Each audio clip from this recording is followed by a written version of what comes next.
کہ یوسف رضا گیلانی صاحب جو ہیں وہ قائد حزب اختلاف بنے ہیں.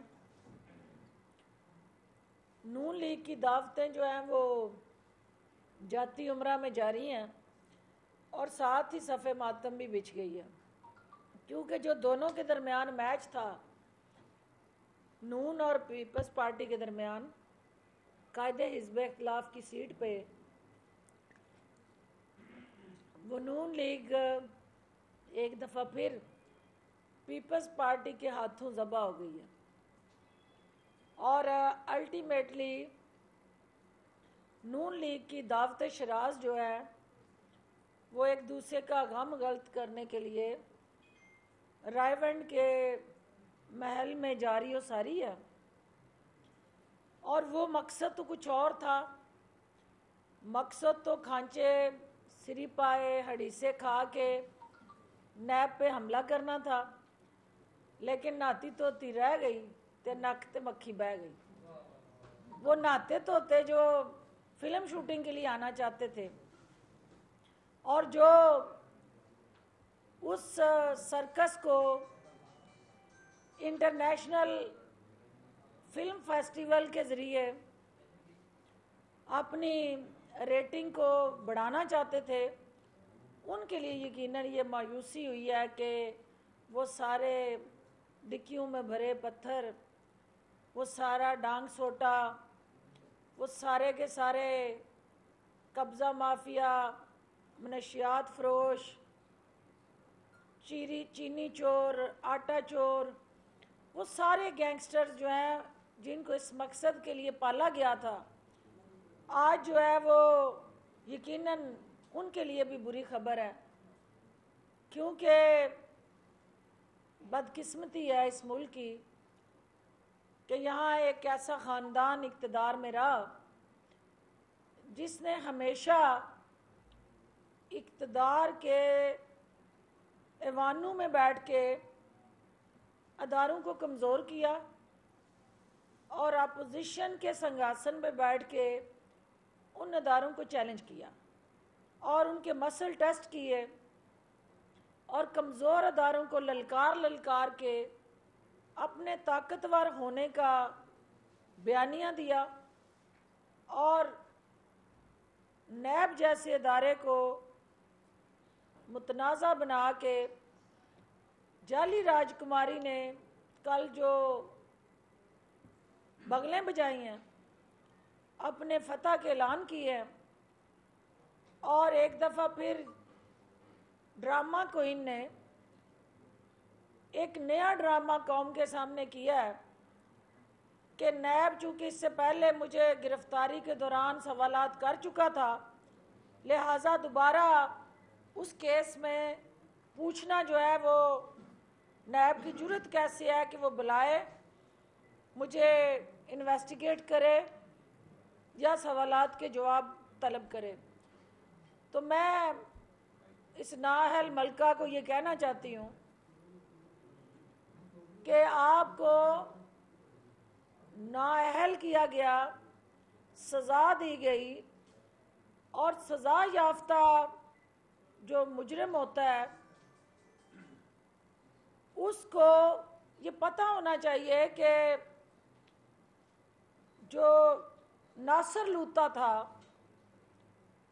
وہ ناصر لوتا کے ساتھ جو گٹھ جوڑ تھا اور وہ آپ کے اکاؤنٹ میں پیسے جمع کراتا رہا، وہ ناصر لوتا جس نے سٹیٹمنٹ دے دی نیب میں کہ میں نے ان کے ساتھ کوئی انویسٹمنٹ نہیں کی تھی، یہ ان کے پیسے تھے، انہی کو دیے، تو وہ ناصر لوتا صاحب کے حوالے سے بھی وہ کچھ فرمائیں کہ نیب یہ جاننا چاہتا ہے کہ یہ جو اربوں کی ٹرانزیکشنز ہیں جن اکاؤنٹ سے آئی ہیں، جس طرح سے آئی ہیں، ان سوالات کے جواب دینے میں آپ کیوں لت و لال سے کام لے رہی ہیں؟ اگر آپ کا دامن داغدار نہیں ہے اور دال میں کچھ کالا نہیں ہے یا پوری کی پوری دال کالی ہے تو آئیں اور آ کے جواب دیں. آپ تو خود اپنے آپ کو سب سے پہلے پیش کریں اور اس उस फिल्म के अंदर ड्रामाई रोल आप अदा करें, जो आज नैब ने ड्रामाई रोल आपके साथ किया है, तो आप कम अज़ कम जो है वो जवाबदेह हैं, क्योंकि आप 3 दफ़ा वज़ीर आज़म रहने वाले की लाडली और प्यारी मलका हैं, उनकी बेटी हैं। और लाडली बेटी जो होती है वो जब 3 दफ़ा जो वज़ीर आज़म रहता है तो वज़ीर आज़म के ऑफिस और हाउस के मज़े लूटती हैं, उन्हें उनका जवाब भी देना पड़ता है। उसमें नागवारी जो है वो समझ से बाहर है। दूसरी बात ये है कि जो नया केस नैब आपको बुला के पूछ रही है, वो रायवंड स्टेट के अंदर वो ज़रई अराज़ी और वो तमाम आपके खाते में डाली गई फ़र्दें हैं, जिनके हवाले से वो जानना चाहते हैं कि ये वरासती है, ये गिफ्टेड है,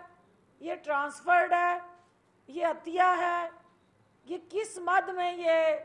अराज़ी जो है आपके पास आई है। तो ये अगर आपकी लेजिटिमेट जेन्युइन सर्टिफाइड प्रॉपर्टी है तो आपको तो अल-ऐलान दंदनाते वहाँ जाना चाहिए कि ले जी ये है प्रूफ, ये मैं फला, ये मनी ट्रेल है, ये मेरा सोर्स है। तो आपको तो छुपा लुकी नहीं खेलनी चाहिए अदालतों में। तो ये इस बात की अक्कासी करता है कि आपके पास कहने के लिए कुछ नहीं है और आप सिर्फ़ और सिर्फ उन नाजायज़ असासों को तहफ़्फ़ुज़ देने के लिए या अदालतों में जाके आओ बका कर रही हैं, या फिर आप उन नौजवानों को जो कोरोना की ज़द में इस वक्त ये फिगर्स जो आपको दी हैं, ये अलार्मिंग है, थ्रेटनिंग है, ये हम सब की जानों के लिए चैलेंजिंग है कि हम इस सूबे को, इस शहर को और ओवरऑल इस कोरोना की जो शिद्दत से जारी लहर है उससे महफूज रखने के लिए क्या लाएअमल बनाए। आप उन नौजवानों को कोरोना में धकेलना चाहती हैं, केसेस की नज़र करना चाहती हैं, कानून को हाथ में लेने के लिए तरगीब दे रही हैं, उकसा रही हैं, वर्गला रही हैं, और अपने भाई और अपने बच्चे जो हैं उनको आपने यूके के महलों में महफूज ठिकाने पे इस वक्त बराजमान किया हुआ है। तो ये कौम के जो बच्चे हैं इनकी सेहत भी हमें उतनी ही अजीज़ है। ये हमारे कौम के जो इस वक्त मुहाफ़िज़ हैं, ये बच्चे मुस्तकबिल है हमारा। आप इनको कोरोना की भट्टी में झोंकना चाहती हैं तो हम ये नहीं होने देंगे। SOPs पे भी अमल दरामद करवाएंगे और इसके साथ साथ कानून पे भी हर हाल में अमल दरामद को यकीनी बनाएंगे। ये बताइएगा कि मुस्लिम लीग नून और पीपल्स पार्टी तो आपस में लड़ रहे हैं, तो अब ईद उल फितर के बाद जो इस्लामाबाद पे चढ़ाई मौलाना साहब ने करनी है तो उसमें उनके साथ मुजाहिद कहाँ से आएंगे? देखिए, मौलाना साहब से तो जो हाल कर दिया है जरदारी साहब ने, दसी सज्जी ते मारी खबी, वो जिस तरह कुंद छुरी से ज़बा हुए हैं तो उनकी इस वक्त हालत जो है वो काबिल रहम है और हमें तरस आ रहा है। अल्टीमेटली हमदर्दी हो रही है मुझे कि किन्ना लई तू पाप कमाए किथे न तेरे घर दे। ये सारा जो खेल खेला था आपने, जिनके लिए खेलते रहे, उन्होंने तो आपको कुएं में फेंक दिया बरादर यूसुफ बन के, और अब रस्सी देने के लिए भी तैयार नहीं है कि बाहर निकालें। तो हुकूमत ये आज भी इनको कहती है कि ये आइनी, जमहूरी और कानूनी तरीके से आई हुकूमत है, आप इसको बर्दाश्त करें और काम करने दें, और 2.5 साल बाद हमारी कारकर्दगी के बुनियाद पे ये फ़ैसला आवाम को करने दें कि उन्होंने हमें सिलेक्ट करना है या रिजेक्ट करना है। ये इख्तियार जो है वो PDM के पास ना है, ना उसको ये इख्तियार दिया जा सकता है।